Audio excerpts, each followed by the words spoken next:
All right, guys, big business tonight. UFC 305 in Perth, Western Australia's Israel Adesanya tries to regain the UFC 185 middleweight title against Dricus du Plessis.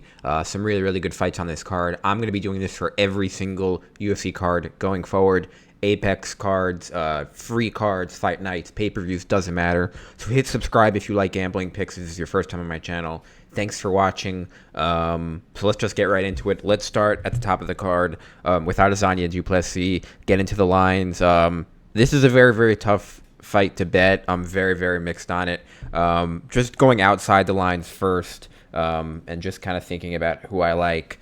You know, my initial reaction was to bet Izzy. I just think a lot of people are down on him, but you got to understand it's all about matchups, and this is a totally different matchup than Strickland was, which I thought was a bad matchup because of the forward pressure, and I thought Pereira is obviously a bad matchup just because he can kickbox with him.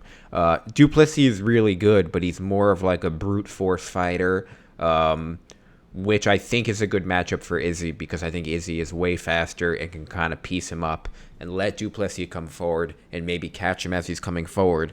With that being said, the line is a near pick'em, which really, really makes me nervous. And du Plessis just keeps surprising me. I didn't think he'd have any chance against Whitaker. He beat Whitaker. I didn't think he'd have the cardio to beat Strickland. He beat Strickland. And even if a lot of people thought he lost that fight, fine, but he still fought it to at least like a 50-50 split, or even a little bit less than that, which I thought was impressive. So I got the lines pulled up here. It just was a little bit easier to have them on my phone. So I guess like I wouldn't throw. This is not a fight that I bet a lot on one way or another. If you want to have action on the main event, I think the safest bet is to bet Izzy, is to just bet Izzy straight. Izzy minus, he's now IC minus 120 in the Hard Rock app down here in Florida. I still think betting against him at this point is just tough to do. He's only lost to Strickland. He's only lost to Pereira really in the UFC. And those were bad matchups. I think he's got a lot to prove. He's now on the hunt instead of the hunted, which I think is a big difference. I think that Strickland fight, not to make excuses for him, but I just think he wasn't motivated for that fight. Very similar to kind of John Jones when he, I thought he lost the fight to Dom Reyes and didn't give him the win. But it's all about motivation heading into the fight. With that being said, he was crying at the press conference, which I think is a huge red flag. And there are other red flags. If he goes in way too emotional, I don't know how he'll fight. If you do bet on Dricus, I think the bet to take is Dricus by KO plus 325. I don't see Izzy getting subbed, and if I think if this fight goes the distance, I don't see Dricus kind of, winning a decision like Strickland did. I don't think his cardio is good enough to do it, to kind of do 5 rounds of pressure. So I'm taking either Izzy by decision, Izzy straight up minus 120, or I'm going Dricus by KO plus 325. I think those are the safest bets. I'm leaning towards Izzy minus 120. I think that's the bet I'm going to take. But if you want to take Dricus, plus 325, I would be okay with that too. My official pick, though, is I'm going to lock in Izzy minus 120 as my official pick. Straight up, I think it's the safest play. It's not a lock, but that is my official pick for this fight. Moving on to the co-main event, Steve Erceg against Kai Kara-France, 2 local guys. This is probably the fight I like second to most after the Gamrot bet, but I'll get to that later. I really, really like Steve Erceg in this fight. I think he's just a really, really good fighter. He looked great against Pantoja. Kai Kara-France is really good. He probably beat Amir Albazi in his last fight, but that was over a year ago, or about a year ago. He got kind of screwed with that bad decision. But I still like Erceg in this fight.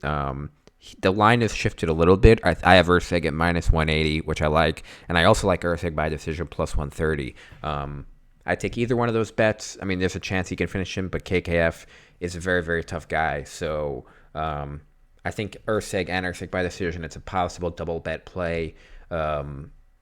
Erceg is just a very, very good, well-rounded fighter. He's also big for that division. I could see him going up to 135 at some point. But anytime someone fights the champ like Pantoja really, really well, and then you're getting him at his next fight, it's no disrespect to Kai Kara-France, but this will be, I think, will appear like a little bit lesser of a challenge coming off that fight. He's also not traveling across the world because he's from New Zealand.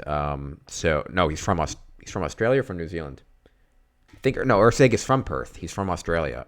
So this will be like almost a homecoming fight for him. I think that travel makes a big difference if he doesn't have to do that. He's in front of the hometown crowd. But he's just like there are some guys who I just really really trust betting. He just looks like one of those guys. He's got striking, grappling, cardio. You're going in there knowing you're getting full value. Even if you don't win, he's not gonna like screw you over. He's not gonna do something stupid. He's very level-headed. He's got like a calm demeanor. So I like Ursig by decision, and I also like Ursig straight up, and I think it's worth a double bet play. So that's my pick for the co-main event. Possibly my favorite bet of the night, probably my favorite bet of the night, is going to be Gamrot by decision against Dan Hooker. Dan Hooker, who's coming off back-to-back wins, but Gamrot, this is like the perfect matchup for him. He's just going to, this is going to be probably maybe the most boring fight on the pay-per-view. He's going to wrestle fuck him. He's going to lay on him, which sounds boring, but if you bet on him, that's perfect. I love matchups like this, styles where you kind of, where I feel comfortable betting the decision. And I got Gamrot by decision minus 125. Great bet. I don't think he's going to sub Hooker. I think Hooker is very tough. I don't see him knocking him out. But Hooker is a decent wrestler. He's not a great wrestler. And this is a bad stylistic matchup for him. And this is what Gamrot kind of does. He kind of wrestle fucks the bad wrestlers, and then he fights the good wrestlers like Islam, like Sarukian. And I know he won the Sarukian fight, but I really think he lost that fight. He lost to Dariush. So when he fights guys who can actually grapple with him, he's way not as good. But these fights like this, I think he'll do really good. I think he'll control him on the ground. And he'll easily be able to win 2 out of 3 rounds. And I just really love the value here. This would be my biggest play of the night. Gamrot by decision, minus 125.